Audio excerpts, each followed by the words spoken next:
Hi guys. It's been a little while since I've done a live update here. I know that for some of us it is very easy to hop on here and talk to people and be vulnerable to the world. And for some of us, not so much. It's hard when you're an introvert and you don't want to share with the world publicly much of anything, but it doesn't always matter what we want. We're just supposed to do what we're supposed to do, so we do it. Anyway, so I don't really have anything in particular to talk about today. I just thought, well, let's see. I have a bit of a goofy humor, and we were in the Seattle airport several weeks ago, and they have this shop there that is really fun, and I can't even describe like what wing it is, because how do you tell in an airport? Somebody, and maybe a lot of you have never even been there, but it's got a lot of little clever fun things in it, and it's right down my alley. So anyways, I bought this little thing. Now wait, here it comes. Stop. Isn't that cute? It's a little tiny, I think it's a squirrel, but maybe it's a chipmunk, or maybe it's a gopher. I don't really know. Anyway, that's silly for an adult to buy, isn't it? But I'm a bit silly. I am certain that this will disrupt some sermon somewhere at some time with this funny little thing popping up. I put it in my little envelope that I keep my Bible and my notepad in. I take to church. So it'll be fun to pull that out on somebody. Anyways, I think maybe the last time that I was on here live was actually talking to you about The Sound of Wings that recently came out, and I'm not sure if that is not showing up on your side as a normal looking book. Maybe it's backwards. I don't know. I think somebody said it was mirrored the last time, but anyway, it's called The Sound of Wings, and about, oh shucks, I'm gonna have to even look in this book to see what that copyright is on this one. 2018 was my first novel, Deep Woods. So this is Deep Woods, came out in 2018, and then just like a month ago, The Sound of Wings, which you can find on prudenceo'hare.com, or you can also find it on Amazon, and it's also available on Kindle. Both books are. And my husband tells me that novels are actually the hardest type of book to sell, because most of us are wanting to read for self-help or improvement in some area of our lives, which is probably true, because I would fit that. I don't actually read novels, and so it's humorous that I'm writing them, but my favorite types of books aren't actually novels. They are the self-help, just like he had said. These are supernatural thrillers, the ones that I wrote, but they are they have a message of hope within them. So it's not your normal scary type of lost cause horror book. So somebody just came in, if you must know, and interrupted me. It's those kids. You got kids, they're always interrupting you, and he's 20. He should know better. Nope, is that no matter how old they are, they're always going to need something from you. But that's okay. Anyway, so back to the books in and of themselves. Yeah, so if you're familiar at all with Frank Preddy and his books that he used to produce, they were very popular, and I actually didn't read them all. I read some of them, and I think that I just don't read a lot of novels because I don't want it contaminating my own creative juices. I don't want to be plagiarizing. I don't want to be robbed of... Here comes somebody else. I am actually doing a live right now. Oh, you're doing a live? Mm-hmm. So if it's not a kid, it's a husband. Did Owen just come out? Yep. Where'd he go? He left. Sorry about that. And now he's at the window. Okay. I can't get 5 minutes in to myself these days, I'll tell you. You think that it's difficult when your children are young, and no, it keeps on coming. That, if it's not them, it's the dogs. I tell you what, we have like 2 Yorkies and a Lab Aussie Doodle now, and they need just as much attention as the kids. Don't you guys? I see you sitting over there on the couch. Probably will erupt in some sort of a barking soon. Anyway, so yeah, going back to, I'm not sure if the reason being for me not reading novels in general or being drawn to them is just the fact that I don't want my creative space to be contaminated with somebody else's ideas. I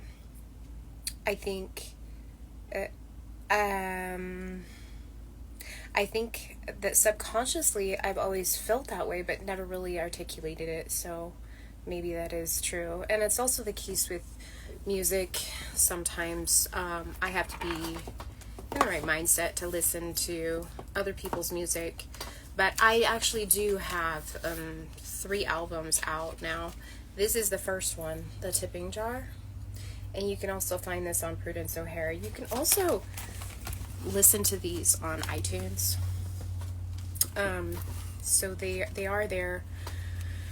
The first, let's see, what else do I have? I think Hope, The Sound of Christmas, which came out a couple of years ago.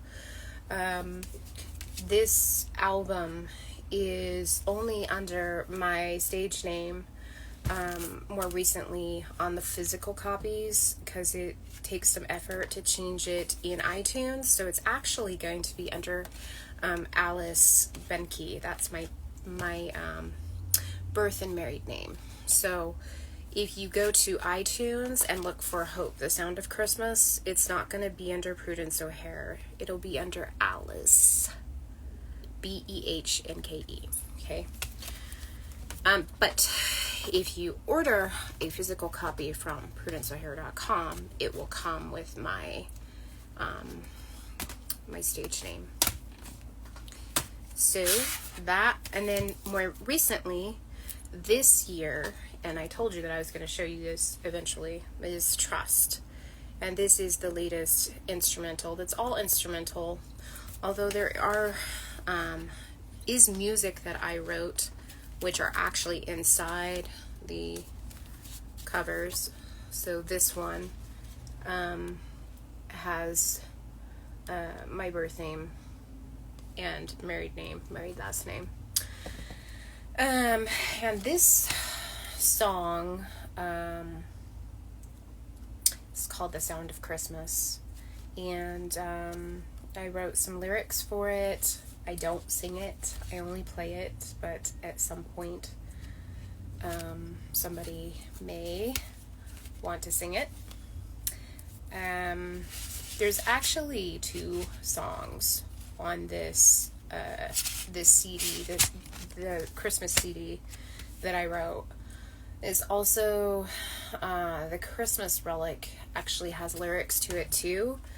And that one actually has, let's see it here.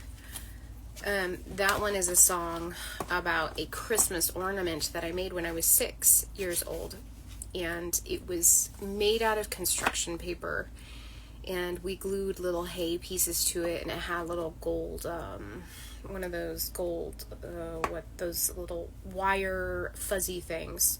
The name is eluding me at this moment, but anyways, it was a baby Jesus in a little manger, and we glued hay to it, and I think I remember making this in class, and I kept it. It actually stayed alive all these years, because I'm in my mid-40s now, and I still have it made out of construction paper. I should just laminate the thing when I get back to it. Everything is in storage this year. It's a little bit tough to get to our normal things. We are in transition housing-wise, and it is been a very strange year. I think most people out there are feeling the, most people that need a house, I should say, or have to move, or want to own a house. It's very difficult market, and I don't think that I'm talking to anybody that doesn't know this. So we are waiting upon the Lord to miraculously take us to the location that He wants us to be. We know that permanently the location is going to be here in Central Oregon, but we don't know where it is specifically, and we're just waiting on the Lord to bring the resources to get that property. And anyway, so back to the third album, which just came out, which is Trust. And Trust was my word of the year last year. And when I talk about word of the year, me and my husband and our kids, we're teaching the kids to feel what word the Lord wants us to dwell and focus on for the remainder of that year. So in January, we hear from the Lord what that word is. And last year it was trust for me. And I actually wrote lyrics for one of the songs on this as well. The song titles are all together. When you read them all together, it's actually Psalms 143:8. So each of these are a song, and they are each pick some words from that verse. So when you read that all together, it reads Psalms 143:8. And I just feel like that word that's a tough one. That's a really tough one for a lot of us to get a hold of. Well, most of us, like humans, we just have such a hard time trusting the Lord, and trusting each other, and trusting anything, really.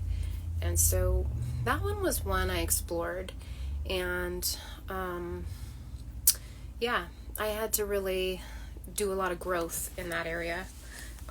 This year in January, my word was home, and I have I'm not a nomad at heart. I'm very much a person who wants to put roots into the area where she lives, and I don't like. I'm a homebody. Yeah, I'm a homebody, and it's been quite the tumultuous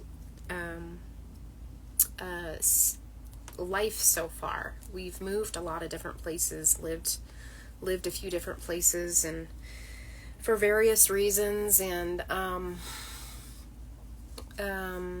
a lot of it was really hard. A lot of it was really difficult. The last place we lived there for 8 years, and we actually rented.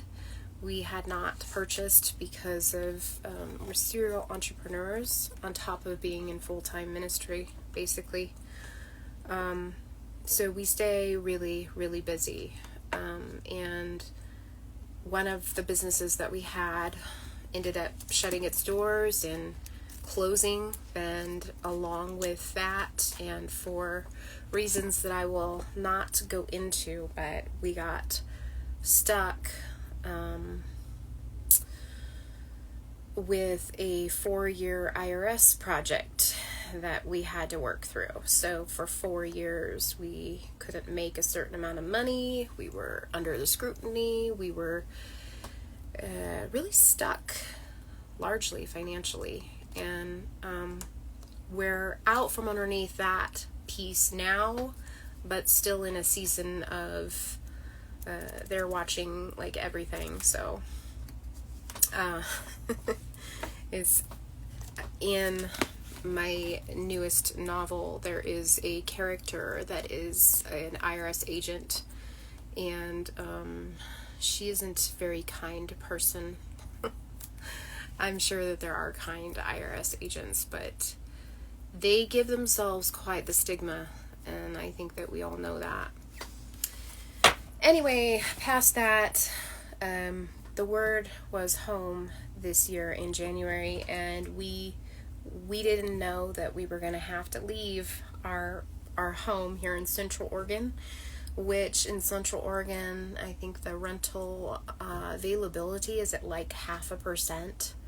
So to find another rental is quite the ordeal. Or if you have plenty of money to spend on one and you make a lot of money, then you can probably find something.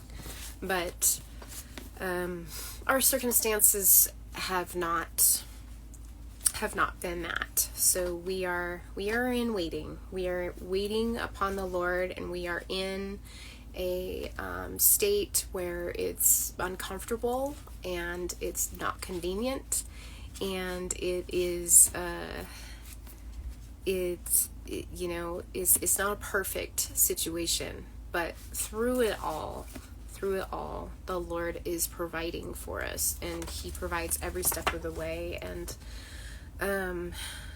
I document that. Definitely, I document that, because at some point in our life, that chapter and piece of our story is going to be closed, and more than likely, and with expectancy, it will be closed with miracle to be shared that the Lord has done for us. So last year, trust, that's the word, yep. And then this year is home, which the only thing that I have is this little block that I purchased for our living circumstances right now, which is basically a trailer. But I bought this tiny little thing, and the Lord just started speaking to me, because He knows how important home is to me, how important a place that feels more permanent, at least on earth, the place that you get to do anything that you want to without having to ask somebody else, the place that you put down your roots in. Yeah, He knows how important that is to me, and I'm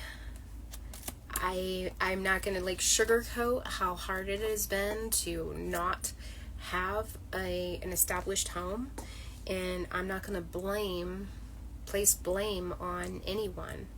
I think that sometimes the Lord takes us into wildernesses. Jesus went into the wilderness to be tested, and And I think that that is what's happening right now. We are being refined and tested, and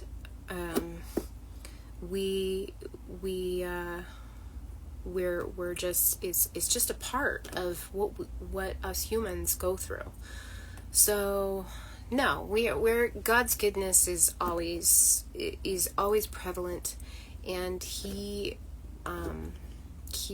shows up, and it's not always in the way that we think or the timing that we think it should be, but God, he is never late in the things that he wants to do and to provide for us. He's never late. We might think that he is, but he's not. And we just have to consider it all joy when we hit the trials. That's what scripture tells us, to consider it joy when we hit the trials, because we are hitting a place of expectant growth, and we are given an opportunity to stretch our faith, to stretch the boundaries and grow our tent pegs into other spaces and places. And when we resist that trial, it only makes things worse. I mean, it really does. It just makes everything worse. And I know it's easier said than done. And I'm not saying that our trials don't hurt, and they aren't painful, and they're not, tiring, they're exhausting. But God, that's why I think it's so important, is to have around us other people that can help hold us up. Like in the case where, who had the whole staff over the Israelites armies as they were, it wasn't Aaron, was it? I can't remember who it was, but anyway, the prophet had to hold his staff up over the armies while they were fighting, and if that staff came down, then the Israelites started losing, and he decided, because his arms were getting tired, and so they came alongside him and propped his arms up for him, helped him hold up his arms, because that's kind of miserable. You can imagine keeping your arm up like this for hours on end, and knowing that if you drop the staff, people are gonna die. Oh my goodness, talk about pressure. Anyways, so I was just saying that when we go through trials within our church communities, it is important that we hold up each other's arms when we know that our fellow brothers and sisters are getting tired. And it's we may look at it in our culture as support or possibly encouragement, and that's what's happening for us, is what I'm trying to say, is we are part of a church community that does that for us, and they're constantly cheering us on and praying for us and telling us how much they appreciate the ministry that we do here at Eagle Mountain, because that Eagle Mountain Bend is the ministry that we are involved with. We have a whole Apostolic Church Resource Center here that we are building into, and one day it's going to be a very large situation. But you can check out more about that at kingdom.life,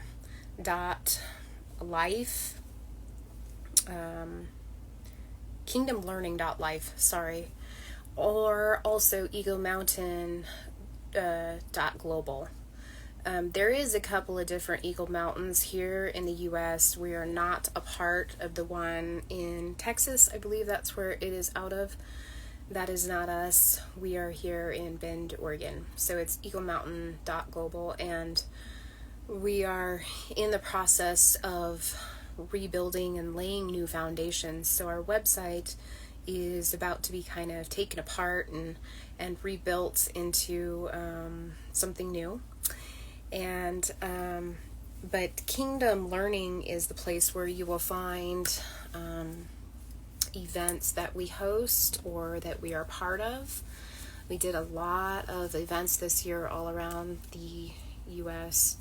and you can just go and check those out. We have e-courses and e-courses that we're building out. There's a whole TV network that we are working on building out. And my husband and I, we actually have a show called Together We Build. And that is there on kingdomlearning.life. You can also find a link to that on my website, prudenceohare.com.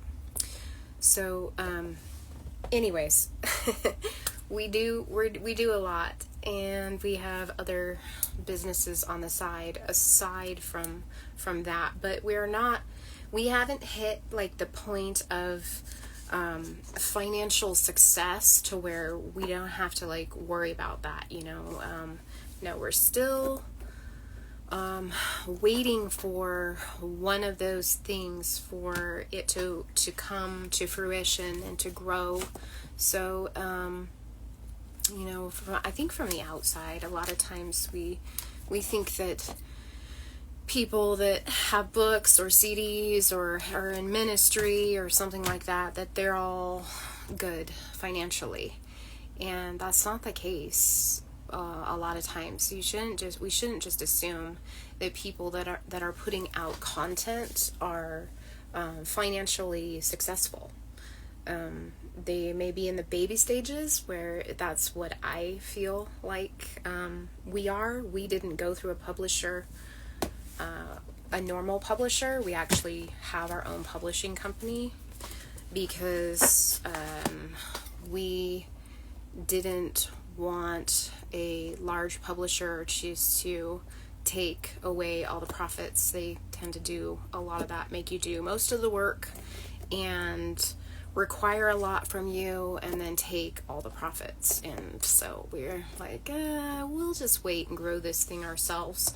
So we actually started our own publishing company, and that's called Contagious Vision. And so on my books, this is The Sound of Wings, this is the latest one, you will see it in the pages. So there it is, Contagious Vision, right there. And by the way, our oldest daughter, she did all of the artwork that you'll see in the beginning of the chapters here, which is pretty cool. She did both books actually. And this story, I wholeheartedly believe that both of these stories and novels were downloaded to me in a shared document from the Lord. I have done a lot of research within the dark part of the world into the demonic and all of that nature, and I felt like the Lord was taking me there. I actually was on a road to discover problems, the answers to problems that I had seen within my own family that didn't make sense. And so I started doing a lot of research on that, and then I found that I couldn't just talk to anyone about it, and it went poorly. So then I'm like, Lord, what in the world am I supposed to do with this? Now, I think that a lot of us have gifts inside us and talents and skills that lay dormant inside us, and sometimes they come out at the appointed time when you're like mature enough, or you're ready to really go into that. And ever since I was young, I was always drawn to want to write, to think about writing, and so it wasn't until after I did all of this research, and then one day I was just like, it was just like a little poof in my head, and from that point I took it, and I'm like, I don't know what I'm doing, but here we go. So Lord, you're gonna have to just guide my hands, guide my thoughts, and help me get this the way that you want it, because I want to write your heart, and I want to write what you want me to write. This isn't all about me. Yes, I'm sharing this with you. You're using me as an instrument here. So that's what these stories are. They are answers to both Christian and non-Christian. This is written for Christians and non-Christians alike. Both can read this, and I don't know where it's gonna go, or anything, but that is not my purpose in this. Even if I just printed a couple of copies, I would still have written them, and most likely I will be writing more when I get my own writing space again. That isn't discombobulated. So I have this dream of inside a future house there is an indoor library. Not giant, of course, but, big enough to where my little baby grand can go. And in it is one of those hidden doors that has all the books you don't know. It just looks like a bookshelf, but really it's a door. And behind that is my private office. And that is where I intend on doing a whole bunch of writing. So it's in here and in here. Not physical yet, but I think that someday it will come. And so, yeah. So I just wanted to show you guys that new album and those other albums in case you didn't know about them. It's kind of a slow-going process to get my website going the way that I want, because there are so many things to accomplish and to do and not enough workers. So sometimes the things that I need help with kind of get put on the back burner. But hey, all you guys, I think if I hit like these little wave buttons, does that work? Are you guys seeing that? I'll just be a little bit more personal with you. There. Oh, I don't know what I just hit. I'm sorry if I did something to your little feed. Okay, see? I'm waving to you all. It's not a very introvert thing to do, but I do the things that are hard. Okay, so the two books that I am reading right now. This book, and I just got started with it, and I think it is actually, maybe some of you have heard of this. I don't even know how long it's been, but it is a book called Quiet. Susan Cain is the author. This isn't a Christian book. It is it's kind of an intellectual piece of work here that this lady has spent many years studying, and it's called The Power of Introverts in a World That Can't Stop Talking. So I actually found this at a thrift store. Sometimes I have to go treasure hunting because, sometimes you need things that you didn't know you needed. And anyways, this book is talking about, so far, I've only gotten about that much into it.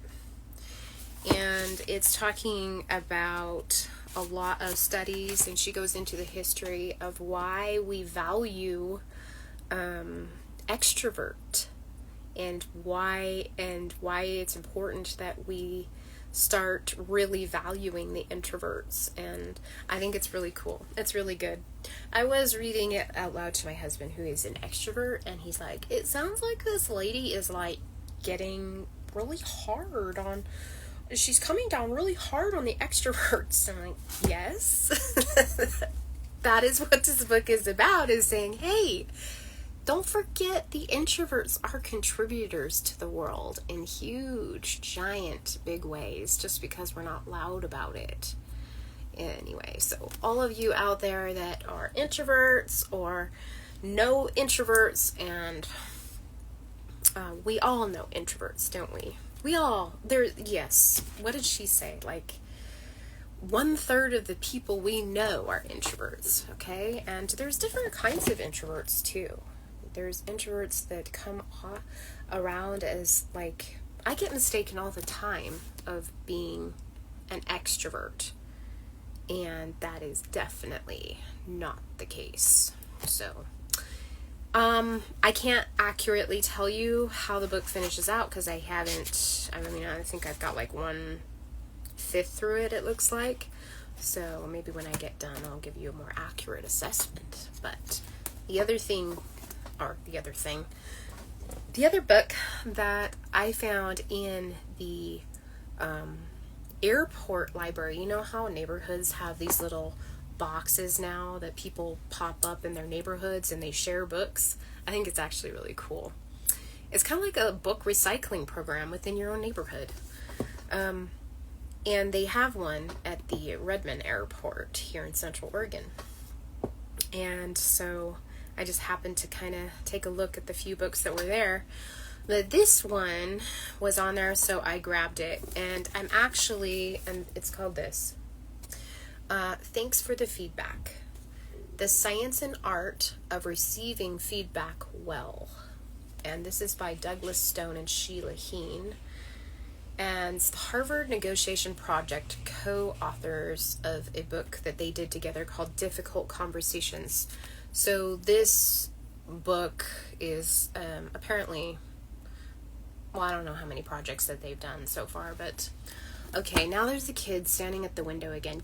Go away. I'm in the, now he's coming in. He's interrupting me to get his bag.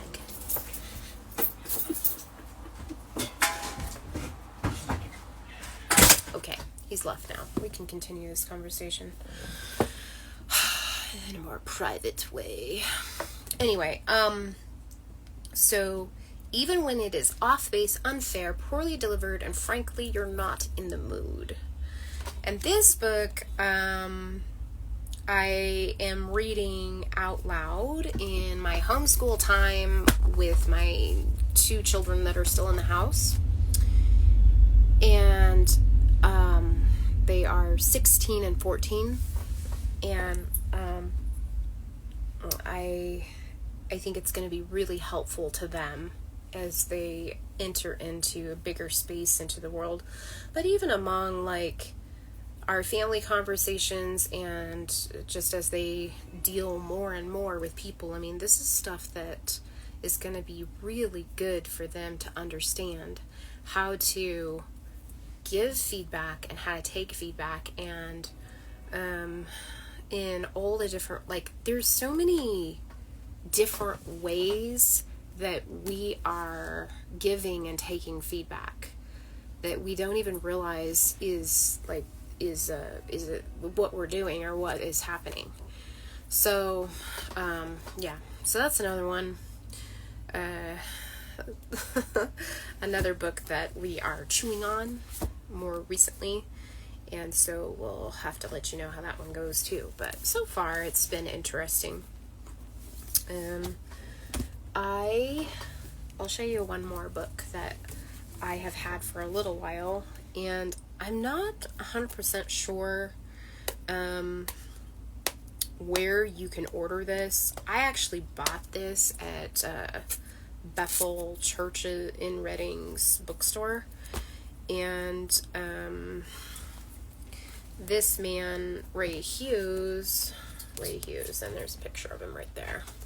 He is music in our culture, I think. Anyway, I was actually going through, he has a whole series on music and teaching on music, and maybe one day I'll have to get that out. It's actually in cassette tape format because I borrowed it from our head cheese pastor here at the church. So it is in CD format. I've seen it in the store.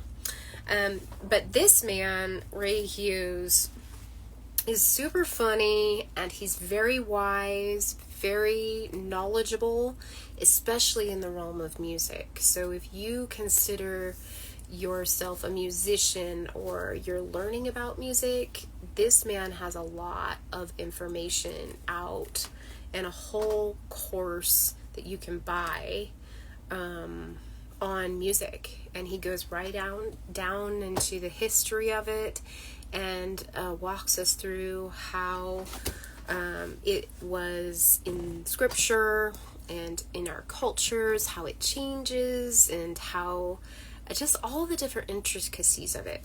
But he has this book out called 107 Things I Forgot to Say. The last time I talked about worship, creativity, and music. So he talks a lot about creativity too. But this is Ray Hughes, by the way, if anybody is interested. And but in this book, it's pretty simple, and he goes through and he has like numbers up at the top, but he gives a thought, and it's usually pretty deep and in depth, and makes you think. And then it has a spot on the other side for reflections. So you can go in order, out of order, whatever the case is, but you can see where I wrote what I thought about what he wrote here. And anyway, it turns out to be kind of a little journal for you at the end, where you can kind of go back and read what you wrote and what you thought about all of that. So anyway, that's another fun one I just have right here. So anyway, I guess I've been talking for a long time. I guess that's what happens when an introvert doesn't have people interrupting her. You just can keep talking. So, okay, so one more time. The Deep Woods, the first novel, and that's on prudenceohare.com or Amazon. You can also find it on Kindle, and it is supernatural thriller with hope infused into it and a lot of teaching. Okay, so I, through all my research, believe that most of what I wrote in here actually can happen. And so this is for Christians and non-Christians alike, okay? So if a non-Christian is looking for answers, they may find some here. If you're a Christian and you'd like to read a good story, you're going to learn a lot about the supernatural realm and some of the truth of things that maybe we didn't think actually could happen, but it does. So, I mean, we Christians need to get on board in our understanding and awareness of the truth and not keep our heads buried. And in this one, The Sound of Wings, it can stand alone or it's paired with this book. So Deep Woods is the first one, and it was written in 2018, and Sound of Wings just came out about a month ago. It has been in the cooker for a while and should have come out a lot sooner, but did not, because we are in charge of our own publishing. Yes, we have our own publishing company. So this one, The Sound of Wings, is a rescue operation. It's also Christians are going to learn a lot about the truth about things that can happen and do happen. And if you're non-Christian or don't know the Lord yet, You can read this and probably might find some familiar things in this depending on where you have been in life. So, also, there are 3 music CDs that I have. This one was done like 8 or 9 years ago, The Tipping Jar. It's all instrumental music, and it is I play the piano, and I have played since I was about 10 years old, and I don't read notes, so don't ask me to read any notes. The Lord has given me a musical gift, and I have, with the help of my husband, because he helps package all this stuff up, I just come up with the content, but we have encapsulated a lot of this music for you. And then there's Hope, the Sound of Christmas, and you can find these on iTunes too. And the latest one that just came out, also just about 2 months ago, Trust, and that is my latest one. So anyway, do you want to see this squirrel pop up just one more time? Okay, ready? Or maybe it's a chipmunk. I'm not sure. Gopher?